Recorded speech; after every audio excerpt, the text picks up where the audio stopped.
జై తెలంగాణ గట్టిగా ఒక్కసారి జై తెలంగాణ. గౌరవనీయులు పెద్దలు మన రంగారెడ్డి జిల్లా పార్టీ అధ్యక్షులు మీ అందరి అభిమాన నాయకులు శ్రీ మంచిరెడ్డి కిషన్ రెడ్డి గారికి ముందుగా హృదయపూర్వకంగా జన్మదిన శుభాకాంక్షలు తెలియజేస్తూ సరి గట్టిగా చప్పట్లతో వారికి మనందరం కూడా అభినందనలు తెలియజేద్దాం. అట్లాగే పెద్దలు మాజీ మంత్రివర్యులు ఈ జిల్లాని గత 25 సంవత్సరాలుగా తన సమర్థవంతమైన నాయకత్వంలో ముందుకు తీసుకెళ్తున్న పెద్దలు శ్రీమతి సబితా ఇంద్రారెడ్డి గారు, అన్న శ్రీ క్యామా మల్లేష్ గారు, గౌరవనీయులు పెద్దలు మొన్ననే భువనగిరి పార్లమెంట్ నుంచి కూడా మన అభ్యర్థిగా పోటీ చేసిన పెద్దలు, గౌరవనీయులు వేదికపై నాశీనులైన మరి మాన్యులైన నాయకులందరికీ గౌరవ మరి జిల్లా పార్టీ ప్రెసిడెంట్ గారితో పాటు వివిధ మండలాల పార్టీ అధ్యక్షులు మా సోదరుడు రమణారెడ్డి గారు, తమ్ముడు రామరెడ్డి గారు, ఇంకా వంగేటి లక్ష్మారెడ్డి గారు, ఇంకా అందరూ వేదిక మీద ఉన్న మిత్రులందరికీ, మొన్ననే మున్సిపల్ చైర్పర్సన్ గా ఎన్నిక కాబడ్డ గౌరవనీయులు శ్రీ సుదర్శన్ రెడ్డి గారు, గౌరవ కౌన్సిలర్లు, వీరందరి గెలుపులో తన సొంత బిడ్డ బర్త్డేని కూడా వదిలిపెట్టుకొని తన సొంత కూతురు జన్మదినం ఉన్న తాను రాకుండా పట్టుదలతో ప్రజాస్వామ్యం గెలవాలే, ఇబ్రహీంపట్నం ప్రజల ఆలోచన ఏదైతే ఉందో వారు ఏ గెలుపునైతే బీఆర్ఎస్ పార్టీకి కేసీఆర్ గారి నాయకత్వానికి అందించిండ్రో మరి ఆ గెలుపు తప్పకుండా ప్రజలు చూడాలని చెప్పి 51 రోజుల పాటు 52 రోజుల పాటు మా సోదరుడు మంచిరెడ్డి ప్రశాంత్ రెడ్డి గారు, బంటి గారు మరి యుద్ధం చేసి గెలిచొచ్చిండు. నేనైతే అనుకుంటా ఉన్నా బంటి చట్టసభల్లో కూడా అడుగుపెట్టే టైం వచ్చిందని నేనైతే అనుకుంటా ఉన్నా. ఎందుకంటే కొత్త తరం నాయకత్వం, మంచి నాయకత్వం, మొండితనమున్న నాయకత్వం, ప్రజలకు మంచి చేయాలనే సంకల్పం ఉన్న నాయకత్వం ఖచ్చితంగా అవసరం ఈ రోజుల్లో. అందులో ముఖ్యంగా ఈ అరాచక పాలన ఏదైతే ఇవాళ 2.5 సంవత్సరాలుగా సాగుతున్నదో ఈ పాలనను అంతమొందించాలంటే తప్పకుండా కొత్త తరం నాయకత్వం రావాల్సిన అవసరం ఉన్నది. అందుకే నాకైతే సంపూర్ణమైన విశ్వాసం ఉంది, రాబోయే రోజుల్లో ఎన్నికలు ఎప్పుడు వచ్చినా అవి కేసీఆర్ ఎన్నికలుగానే ఉంటాయి, అసెంబ్లీ ఎన్నికలు కాదు, కేసీఆర్ ఎన్నికలే ఈ రాష్ట్రంలో జరుగుతాయి. కేసీఆర్ తిరిగి అధికారంలోకి వచ్చే ఎలక్షనే జరుగుతుంది. ఇది నా ఒక్కడే ఆలోచన కాదు. ఇవాళ రాష్ట్రంలో మీరు ఎవరినన్నా అడగండి, ఒక రైతును పోయి అడగండి, అన్నా ఎట్లున్నది పరిస్థితి అని. రైతు మరి వారి బాధలు వర్ణనాతీతంగా ఉన్నాయి. నిన్నగాక మొన్న నేను జగిత్యాలకు పోతే అక్కడ ఒక రైతు సోదరుడు కలిసినాడు. ఊరికేనే అడిగిన నేను ఎట్లుందన్న పరిస్థితి అని. ఆయన నాతో ఒకటే ఒక మాటలో చెప్పిండు, ఏముంది సార్, 3 సార్లు రైతు బంధు ఎగ్గొట్టిండు, 3 తాపల రైతు బంధు ఎగ్గొడితే 27,000 కోట్లు మిగిలినాయి, అందులోకెళ్ళి 20,000 కోట్లు ఇచ్చి రుణమాఫీ చేసిన డబ్బా కొట్టుకుంటున్నాడు, మా పైసలు మాకే ఇచ్చి మీదికెళ్ళి బాకీ ఉన్నాడు, కానీ బయటికి మాత్రం రైతు బంధు ఎగ్గొట్టింది చెప్పాడు, రుణమాఫీ చేసిన అని చెప్పి అది కూడా ఊళ్ళో 4 మందికి చేసిండు, 12 మందికి కాలేదు, గట్లున్నది పాలన అని చెప్పి ఒకటే ఒక్క మాటల రైతన్న చెప్తా ఉన్నాడు. వాళ్ళ ఏ యువకుడిని అడగండి, 2 లక్షల ఉద్యోగాలని ఊరించి పెద్ద పెద్ద మాటలు చెప్పి చివరికి మోసం చేసి గద్దెనెక్కి 11,000 ఉద్యోగాలు కూడా ఇంతవరకు 2.5 సంవత్సరాల్లో ఇవ్వలేదు. అట్లాగే మహిళలకు చెప్పిండు, తులం బంగారం అన్నాడు, స్కూటీలు అన్నాడు, ఇంకేదో అన్నాడు, నెలకు 2,500 ఇస్తా అన్నాడు, అత్తకు 4,000, కోడలకు 2,500, నోటికి ఎంత వస్తే అంత ఇష్టం వచ్చిన మాటలు ఇచ్చి అటు మహిళల్ని మోసం చేసినారు. అట్లాగే మీ అందరికీ తెలుసు, పెద్ద మనుషులు కేసీఆర్ గారు రాకముందు 200 పెన్షన్ వచ్చేది, కేసీఆర్ గారు దాన్ని 2,000 చేసినాడు. ఇంతకుముందు మల్లేశన్న చెప్పినట్టు నవంబర్లో అయితే 2,000, డిసెంబర్లో అయితే 4,000 అబద్ధం చెప్పిండు. ముసలోళ్ళం కూడా మోసం చేసిండు. 2 నెలలు ఇప్పటికి పెన్షన్ ఎగ్గొట్టిండు. ఏమున్నదే 28 నెలల్లో సాధించింది అంటే ఒకటి ఢిల్లీకి ఓవుడు వచ్చుడు, ఎక్కే విమానం దిగే విమానం తప్ప చేసింది మాత్రం ఏమీ లేదు ఈ రాష్ట్రంలో. ఇక మీ ఎమ్మెల్యే గారి గురించి అయితే నేను చెప్పే అక్కడనే లేదు. ఇక ఆయన ఎట్లాంటోడో, ఆయన ఏమేం చేస్తాడో, ఎట్లెట్లా వసూలు చేస్తాడో, ఏం చేస్తాడో నాకంటే బాగా మీకే తెలుసు. ఆఖరికి అరటి పండ్ల బండ్లలో కూడా ఇచ్చిపెట్టాడట ఒక అసంటోడు. ఆయన గురించి నేను ఎక్కువ మాట్లాడా, కానీ ఒకటి మాత్రం పక్కా, ఒక మంచి నాయకుడిని, మంచిరెడ్డి లాంటి మంచి నాయకుడిని వాళ్ళ ఇబ్రహీంపట్నం కోల్పోవడం అనేది ఆయనకేం నష్టం కాలే, ఆయన బానే ఉన్నాడు, కానీ నష్టపోయింది ఇబ్రహీంపట్నం ప్రజలు అనే మాట నేను మీకు గుర్తు చేస్తా ఉన్నాను. ఒక మంచి నాయకుడు కేసీఆర్ గారిని కోల్పోయినాం, ఇబ్రహీంపట్నంలో ఒక మంచి నాయకుడు మంచిరెడ్డి కిషన్ రెడ్డి గారిని మనం పోగొట్టుకున్నాం. అందుకే మీ అందరితో ప్రార్థన ఒకటే, ఇవాళ ఈ ప్రభుత్వం చేస్తున్న అరాచకాలు నాకంటే బాగా మీకే తెలుసు. ఫార్మా సిటీ ఇక్కడనే బ్రహ్మాండంగా కేసీఆర్ గారి నాయకత్వంలో 14,000 ఎకరాలు సేకరించి మన ఆలోచన ఏముండే, ఒకటే ఒకటి, ఒక గ్రీన్ ఫార్మా సిటీ పెట్టాలి, స్టేట్ ఆఫ్ ద ఆర్ట్, అంటే ప్రపంచంలో అత్యున్నతమైన ప్రమాణాలతో స్థానికంగా కాలుష్యం అనేది లేకుండా అక్కడే మరి బాగా చేయాలన్న ఉద్దేశంతో దాదాపు 7 సంవత్సరాలు కష్టపడి కిషన్ రెడ్డి గారు, సబితక్క, నేను, మేమందరం కష్టపడి చాలా మందిని ఒప్పించి మెప్పించి కొంత ఇబ్బంది పెట్టి కూడా నిజంగా రైతులకు మొక్కాలి.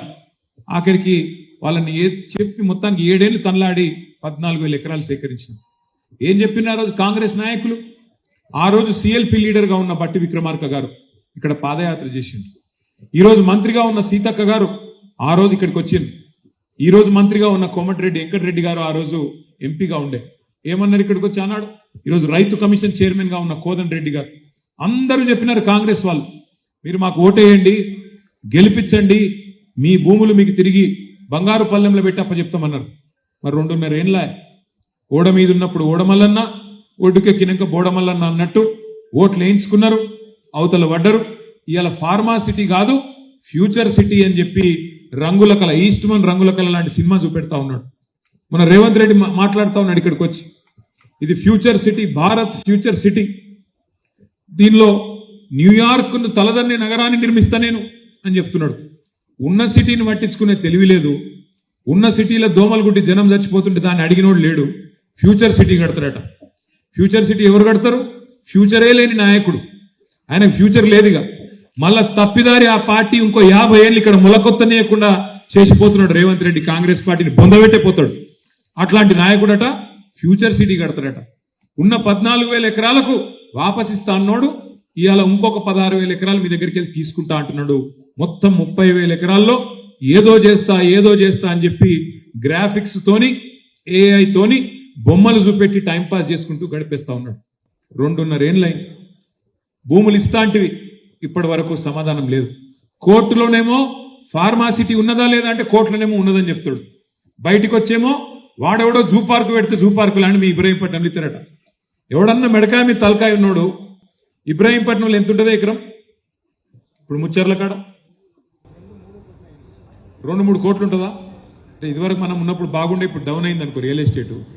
వాస్తవమేనా? కనీసం 2 కరోడ్ అయితే ఉంటుంది కదా. ఎవడన్నా మెడకాయ మీ తలకాయ ఉన్నాడు 2 కోట్ల విలువ చేసే భూములలో జూ పార్క్ పెడతాడే. 3,000 ఎకరాలు గాయన వరకు అంబానీకి ఇస్తారట. ఆయన వచ్చి ఇక్కడ ఏనుగులు, సింహాలు, పులులు పెడతారట. రేవంత్ రెడ్డి ఎప్పుడు చెప్పుకుంటుంటాడు, నేను నల్లమలకెళ్ళి వచ్చినా, ఆ నల్లమలని మిస్ అవుతున్నట్టున్నాడు. అందుకే ఇక్కడ ఒక జూ పార్క్ పెట్టి అప్పుడప్పుడు వచ్చి జంతువులను చూసిపోతా, క్రూర మృగాలను చూసిపోతా అన్నట్టు ఇక్కడ 3,000 ఎకరాలు మీ ఫ్యూచర్ సిటీలో ఇస్తాడంట. ఇదేనా ఒక ప్రభుత్వాన్ని నడిపే పద్ధతి? కోహెడలో 178 ఎకరాల ఆనాడు పండ్ల మార్కెట్ పెట్టేందుకు కేసీఆర్ గారి నాయకత్వంలో భూమిని కేటాయించడమే కాదు 50 కోట్ల నిధులు కూడా అడ్వాన్స్ గా ఇచ్చినాం. ఇస్తే ఇవాళ ఇక్కడ కోహెడలు ఉండదట మార్కెట్. ఏడుకోవాలి? రాచకొండ గుట్టలకు రామోజీ ఫిలిం సిటీ అవతలకు అన్నట్టు, ఆ గుట్టల పైన ఎక్కడో కట్టుకో అన్నట్టు. ఎవడన్నా నిజంగా మెడకాయ మీద తలకాయ మీద ఆలోచన చేస్తాడా? ఇట్లా ఎవరు పోతారు పండ్ల మార్కెట్కు? వ్యాపారులు, చిన్న చిన్న వ్యాపారులు పోతారు. వాళ్ళు గుట్టలలో పోయి దందా చేసుకునే పరిస్థితి ఉంటుందా?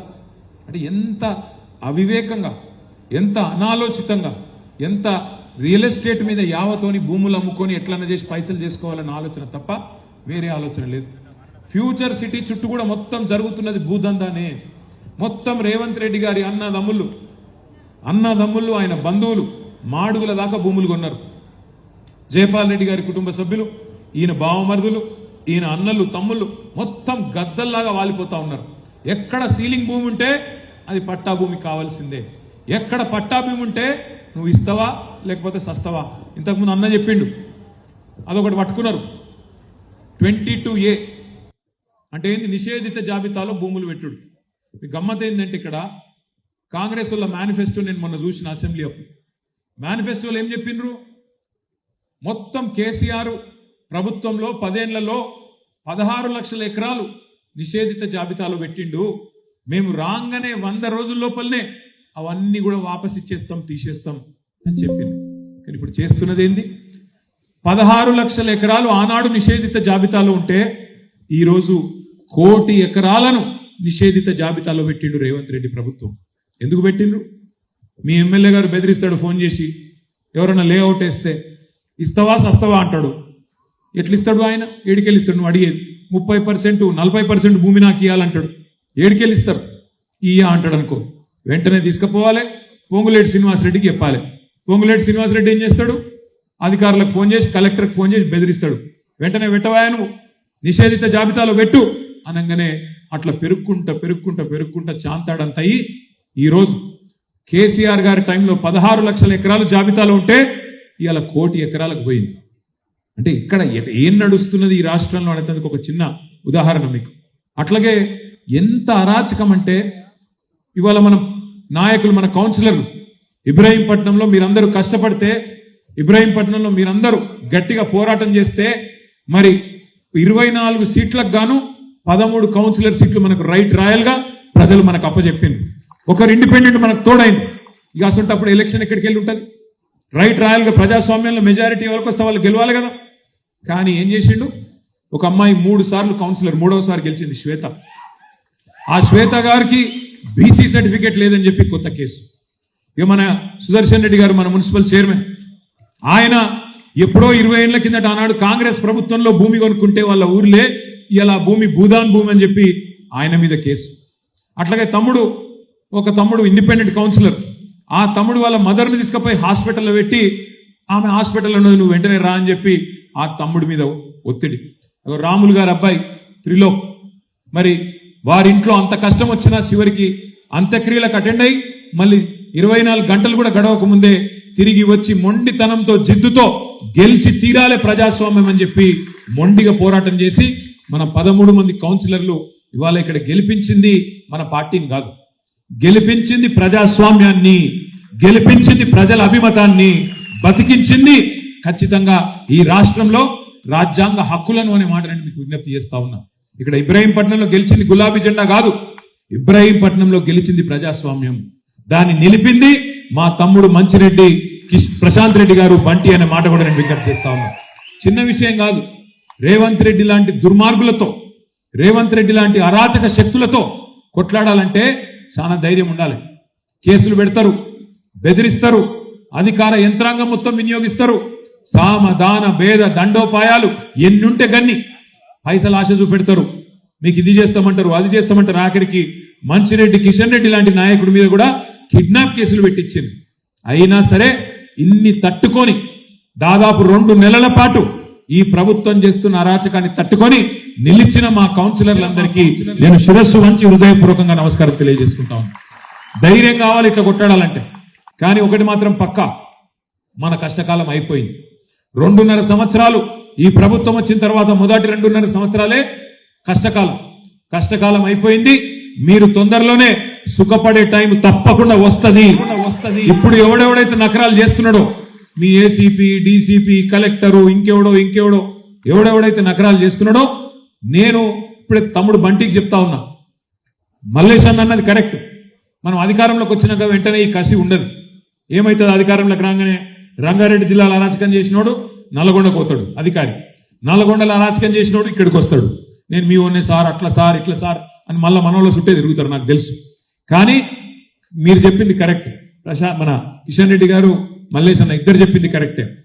ఈ కసి ఆ రోజు ఉండాలి అంటే ఇప్పటి నుంచే మనం ఖచ్చితంగా వాళ్ళు ఎవరు, ఎక్కడ ఉన్నారు ఇవన్నీ రాసి పెట్టుకోవాలి. పెట్టుకొని ఒక్కరిని కూడా వదలకుండా వారికి జవాబు చెప్పే బాధ్యత నాది అనే మాట నేను విజ్ఞప్తి చేసుకుంటా ఉన్నా. కేసీఆర్ సార్ అంటే పెద్ద మనిషి, మంచోడు. ఆయన పెద్ద మనిషి, మంచోడు, జీవితం అంతా చూసిండు. కానీ నేను ఇట్లాంటి దుర్మార్గ పాలన జీవితంలో చూడలేదు. నేను కూడా చూసిన, చాలా మందిని చూసినాం ప్రభుత్వాలను. చంద్రబాబు నాయుడు గారిని చూసినాం, రాజశేఖర రెడ్డి గారిని చూసినాం, రోషయ్య గారిని చూసినాం, కిరణ్ కుమార్ రెడ్డి గారిని కూడా చూసినాం. ఆ తర్వాత మన నాయకుడు కేసీఆర్ గారి పరిపాలన చూసినాం. కానీ ఇట్లాంటి చిల్లర ప్రభుత్వాన్ని ఇంత చిల్లరగా, ఇంత అరాచకంగా పేదవాళ్ళ భూములు గుంజుకొని అసైన్మెంట్ భూముల మీద పడి ఇవాళ అరాచకం చేసే అనుముల రేవంత్ రెడ్డి లాంటి ముఖ్యమంత్రిని మాత్రం ఒక చరిత్రహీనుడుగానే చరిత్ర గుర్తుపెట్టుకుంటది. తెలంగాణ సమాజం చీత్కరించే రోజులు తప్పకుండా వస్తాయనే మాటను మీకు విజ్ఞప్తి చేస్తా ఉన్నాం. మొన్న నేను మా సబితక్క విద్యార్థుల మీటింగ్కి పోయినాం తెలంగాణ భవన్లో. పోతే ఒక విద్యార్థి సోదరుడు మాట్లాడుతూ అన్నాడు, అన్నా చాలా మంది నాయకులు వస్తారు పోతారు. నిన్నటిదాకా ముఖ్యమంత్రిగా పనిచేసిన ఒక నాయకుడు ఆంధ్రప్రదేశ్లో ఇవాళ ఆయన కేబీఆర్ పార్క్ లో నడుస్తుంటే ఆయనను పలకరించినోడు కూడా లేడు అని చెప్పి చెప్తా ఉంటే సబితక్క చెప్పింది. ఆయననే ఎవడన్నా పలకరిస్తాడేమో కానీ రేవంత్ రెడ్డి పదవి కాలంకి దిగిపోయిన తర్వాత మాత్రం కూర్చున్న కుక్క కూడా లేవదు, ఆయనకి మాత్రం ఎవడు సల్యూట్ కొట్టేటోడు మాత్రం ఎవడు ఉంటాడు. ఇది వాస్తవం. ఇది అధికారంలో ఉన్నప్పుడు కొంత ఉంటది బిల్డప్, కానీ అధికారం పోయిన తర్వాత నువ్వు చేసిన అరాచకానికి ప్రజలు సమాధానం మామూలుగా చెప్పరు అనే మాట కూడా నేను విజ్ఞప్తి చేస్తా ఉన్నా. ఇవాళ ఇబ్రహీంపట్నం అయితేనేమి, ఖ్యాతన్పల్లి అయితేనేమి, ఖానాపూర్ అయితేనేమి 2 నెలల పాటు తిప్పి తిప్పి తిప్పి తిప్పి ఇబ్బంది పెట్టి కిషన్ రెడ్డి గారు నాకు ఒక 10 సార్లు మాట్లాడినారు. సార్ మీరు ఎలక్షన్ కమిషనర్కు మాట్లాడండి, ముఖ్యమంత్రి కార్యాలయంలో ఉన్న అధికారులకు మాట్లాడండి, కోర్టు తీర్పునన్నా గౌరవించమనండి, కోర్టు ఎలక్షన్ పెట్టమని చెప్పింది, మనం అడుగుతున్నది ఎలక్షన్ పెట్టమనే కదా, ఏం అడుగుతున్నాం అంటే కూడా వాళ్ళు ఉల్కరు పల్కరు. ఆఖరి కోర్టులు అంటే కూడా వీళ్ళకి గౌరవం లేకుండా పోయింది. అందుకే నేను మీతో ప్రార్థించేది, తప్పకుండా తొందరలోనే పెద్దలు కేసీఆర్ గారి దగ్గరికి మన చైర్మన్ గారిని కౌన్సిలర్లందరినీ వెంటనే తీసుకొని పోతా, ఆ తర్వాత మళ్ళీ మిమ్మల్ని అందరినీ కూడా తప్పకుండా తీసుకొని పోతా అని చెప్పి కూడా మీకు మాట ఇస్తూ, మళ్ళొక్కసారి ఇంత ఆలస్యమైన ఇంత ఓపికగా కిషన్ రెడ్డి గారి ఎవరు లేవద్దు, కిషన్ రెడ్డి గారి బర్త్డే కూడా ఉన్నది, వారి జన్మదినం సందర్భంగా కేక్ కూడా కట్ చేయాలని చెప్పి కిషన్ రెడ్డి అన్నని కూడా విజ్ఞప్తి చేస్తూ మళ్ళొక్కసారి మీ అందరికీ కూడా పేరు పేరున హృదయపూర్వకంగా శుభాకాంక్షలు. జై తెలంగాణ.